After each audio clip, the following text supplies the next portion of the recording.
အခုပဲနော်တင်းရဲ့ဖုန်းအားကိုနော်ကဏ္ဍလုံးနဲ့ရတာဒီပေါင်းလိုက်ပါနော်ပြီးရင်ရလာတဲ့ကဏ္ဍပေါ့နော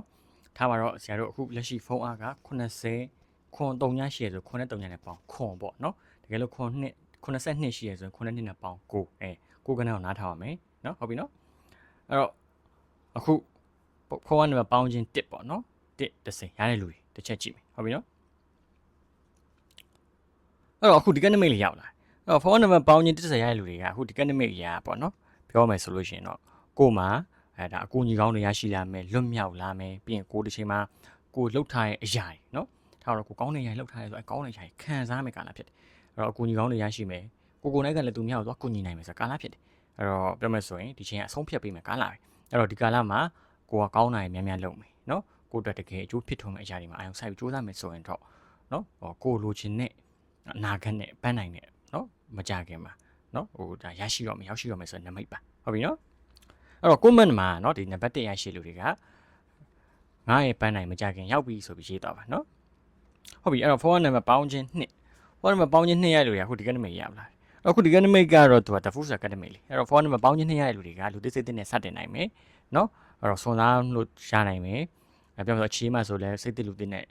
စတင်နိုင်မယ်ပေါ့နော်ကိုယ်ထားပါတော့အတိတ်ကိုထားခဲ့ပြီးတော့လူသိစိတ်တွေနဲ့တွားနိုင်မယ်မေကောင်းဆွေကောင်းရရှိမယ်ဆိုတော့နမိတ်ပါအဲ့တော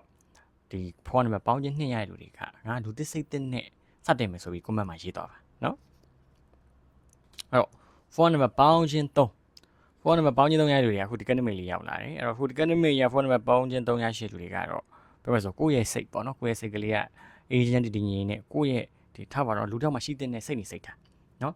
agent နဲ့တည်ငြိမ်နဲ့မေတ္တာတရားထားတယ်နော်ယုံကြည်တယ်နော်အဲ့လိုမျိုးမုန်းနေအားလိုက်မရှိဘူးအဲ့လိုကင်းကင်းရှင်းလေးသွားမယ်ဆိုရင်ကိုလိုချင်တဲ့ကိုဖြစ်ချင်တဲ့ဘဝကိုရောက်မယ်ဆိုတဲ့နမိတ်ပဲအဲ့တော့ comment မှာနော်ငါလိုချင်တဲ့ဘဝကိုရရှိပြီဆိုပြီးရေးသွားပါနော်အဲ့တော့ phone number ပေါင်းခြင်း4 phone number ပေါင်းခြင်း4ရရှိတယ်ဒီကနေ့မိတ်လေးရောက်လာအဲ့ phone number ပေါင်းခြင်း4ရရှိလူတွေကတော့ခုနမိတ်ကတော့သူကပြောမယ်ဆိုရင်လုပ်ငန်းကိုင်ငန်းတွေအဆင်ပြေမယ်လုပ်ပိုင်ခွင့်တွေရရှိလာမယ်နော်ကိုယ့်ဘဝကိုကောင်းဆုံးပုံဖော်နိုင်မယ်ဆိုတဲ့နမိတ်ပါအဲ့တော့ phone number ပေါင်းခြင်း4ရရှိလူတွေကတော့နော်ငါဘွားကိုလွတ်လွတ်လပ်လပ်ပြန်တမ်းမယ်ဆိုပြီးရေးသွားပါနော်အဲ့တော့ငါဖုန်းနံပါတ်ပေါင်းခြင်း9ရရှိလူတွေကအခုဒီကနေ့မိတ်လေအဲ့တော့ဝေကန်3စာကောင်းမယ်လုပ်ငန်းတွေဖြစ်လာမယ်အလုပ်တွေစလိုက်တိုးတက်လာမယ်နော်အဲ့တော့ပြောမယ်ဆိုကိုယ့်ရဲ့အရေးချင်းတွေတိုးတက်လာမယ်ကိုလိုချင်တဲ့ဖြစ်ချင်တဲ့ရဖြစ်လာမယ်ဆိုနမိတ်ပါအဲ့တော့ဖုန်းနံပါတ်ပေါင်းခြင်း9ရရှိလူတွေကတော့ comment မှာနော်ဝေကန်3စာကောင်းပြီအလုပ်တွေ3စာအဆင်ပြေလာပြီဆိုပြီးရေးသွားပါဟုတ်ပြီအဲ့တော့ဖုန်းနံပါတ်ပေါင်းခြင်း6ဖုန်းနံပါတ်ပေါင်းခြင်း6ရရှိလူတွေကတော့အခုဒီကနေ့မိတ်လေနော်အဲ့တော့အခုဒီကနေ့မိတ်ရဖုန်းနံပါတ်ပေါင်းခြင်း6ရရှိလူတွေကတဲ့နော်ပြောမယ်ဆိုရင်ဒီမှာကိုယ့်ကိုယုံကြည်မှုတွေရှိလာမယ်ပြောမယ်ဆိုရင်ကိုယ့်ရဲ့ဒီအနာဂတ်လမ်းကြောင်းအကောင်းဆုံးတည်ဆောက်နိုင်မယ်နော်ကိုယ်လမ်းကြောင်းအကောင်းဆုံးဖောက်လုပ်နိုင်မယ်ဆိုတဲ့နာမည်ပဲအဲ့တော့ငါရဲ့ဘဝကိုနော်ပုံစံတကျတည်ဆောက်မယ်ဆိုပြီးတော့ comment မှာရေးသွားတာနော်ဟုတ်ပြီဖုန်းနံပါတ်ပေါင်းခြင်းခွန်ဖုန်းနံပါတ်ပေါင်းခြင်းခွန်ရရှိလို့ဒီခုဒီကနေ့မိတ်လေးရလာတယ်အဲ့အခုဒီကနေ့မိတ်ရဖုန်းနံပါတ်ပေါင်းခြင်းခွန်ရရှိတဲ့လူတွေကတဲ့ဒီမှာနော်ဆရာကောင်းသမားကောင်းတွေ့မယ်လိုအပ်တဲ့ပညာတွေငွေကြေးတွေနော်စုဆောင်းနိုင်မယ်နော်အတွေ့အကြုံတွေစုဆောင်းနိုင်မယ်ပြောမယ်ဆိုတော့ဒီချိန်မှာနော်လိုက်ပြီးလောက်ရမလို့ကိုယ့်ကိုပြန်သုံးသပ်ပြီးကိုယ့်ကိုပဲလိုအပ်တဲ့အရာတွေဖြည့်ဆည်းမယ်သုံးသပ်မယ်လေ့လာမယ်စူးစမ်းအထောက်မယ်နော်တယောက်တည်းနေပြီးတော့ပြောမယ်ဆိုရင်ကိုယ့်အတွက်တကယ်ရေးပါအရာတွေကိုစူးစမ်းနေရမယ်ဆိုကာလဖြစ်တယ်အဲ့တော့ comment မှာငါအကောင်းဆုံးစူးစမ်းမယ်ဆိုပြီးရေးတာပါနော်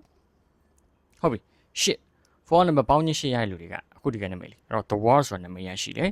အဲ့တော့ the wall ဆိုတဲ့နာမည်ကတော့အဆင်ပြေအောင်မြင်ခြင်းပန်းနိုင်ကိုရောက်ရှိခြင်းဆိုတဲ့အဓိပ္ပာယ်ကိုဖော်ဆောင်တယ်အဲ့တော့ဖုန်းနံပါတ်ပေါင်းခြင်း8ရရှိလူတွေကတော့နော်ပြောမယ်ဆိုရင်ငါဘွားအရာအလုံးအဆင်ပြေပြီဆိုပြီးတော့ comment မှာရေးသွားပါနော်အဲ့တော့ဖုန်းနံပါတ်ပေါင်းခြင်း9ရရှိလူတွေကတော့ဒီမှာနော်ဒီမှာငွေကြေးတွေကန်ကောင်းနေမှာပါနော်ဝကြီးကန်ကောင်းမယ်ထီကန်လေးတွေကောင်းနေเนาะအဲ့တော့ထီလေးတွေကန်ဆဲမယ်ဆိုရင်အခုဒီဗီဒီယိုလေးကြည့်ပြီးသွားဆိုရင်ထီထိုးထားလို့ရတယ်ပေါ့လေเนาะထီထိုးထားမျိုးလေးကန်ဆန်းထားလို့ရတယ်ပေါက်တတ်တယ်ပေါ့ပို့ပြီးပေါက်ဖို့ chance ရှိတယ်ပေါ့လေဒါမျိုးလေးနမိတ်ပြတယ်ဟုတ်ပြီเนาะအဲ့တော့ငွေကြေးတွေလုံလောက်ကန်နေဆင်ပြေလာမယ့်နမိတ်ဖြစ်တယ်အဲ့တော့ comment မှာငါ့ရဲ့ငွေကြေးကန်နေအင်မတန်ကောင်းနေပြီဆိုပြီးတော့ရေးတော့အဲ့တော့ဒီဗီဒီယိုလေးလည်းကန် share လုပ်တာပါမိမိတို့တည်တဲ့မိကျင်တာရှင်ဆက်စီမှာလာမယ်လို့ရပါတယ်ကျေးဇူးများတင်ပါတယ်အားလုံးပဲကိုယ်စင်နေဖျားကျမ်းမချမ်းသာကြပါစေ